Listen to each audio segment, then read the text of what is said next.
In today's video, I am going to be breaking down Ja Morant and how he is able to get to the rim and attack the basket. If you are a guard or even a forward looking to incorporate some of his skills, this is definitely the video for you. First, really quickly, if you're looking to check out all of the equipment that I use, make sure to go down in the description below. Okay, so the first thing that you want to do as a player who wants to attack the basket is this. You want to attack the top foot. So this player right now looks to be Kuzma is trying to force Ja Morant towards the right side. And of course, if you do that, that is leaving him to the advantage. You want to leave him to the disadvantage. So what we're going to do is attack the top foot, the opposite direction as to where he is wanting to force you. When you attack that side, you're going to be extremely successful getting to the rim. Now we see this once again. Now this defender is playing Ja Morant straight up. We see a screen starting to come up, and we can also assume that this player is starting to call out to his player, his teammate, hey, screen left, screen left. Now that is why we've seen that left foot drop back slightly. This now creates the top foot advantage, which then Ja Morant does attack and does get past his defender quite well. Now what he does here is extremely important.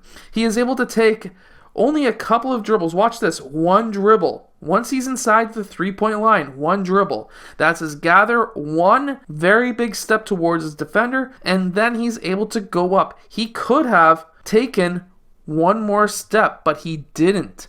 Only one step, because this now gets these defenders, their timing is off, which will allow him to scoop that ball around and get around that defender. Now in this next clip, we see it once again. He is dribbling away from this player, and he is now watching and seeing that this player wants to try and force him right. Now when that happens, he crosses over through his legs very quickly, allows that player to now take the time to pivot to be able to continue through towards that direction. At this time, Ja Morant's able to take only 1 to 2 dribbles to attack that rim using his shoulder to create space, and then he's able to get that ball up high early so that this defender here cannot reach in to get that ball, and then he's able to outstretch his defender to get that layup. Now coming off of a screen is another very good way to attack the basket. So here we see Draymond Green stepping just a bit too far away from the screener, hedging just a bit too far. We see here that he's making contact right here, and then he takes one big step away. This now creates a lane for a very quick Ja Morant to cross over through, but he then uses that to his advantage. Ja Morant then does an in and out crossover with a jab step to get Draymond Green back towards that side, back towards that defender, which then creates many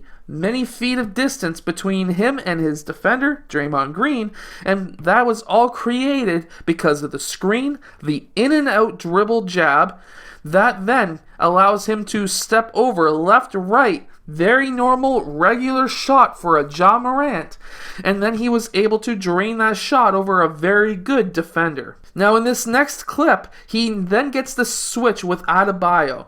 This was a screen. He was originally being defended by Jimmy Butler.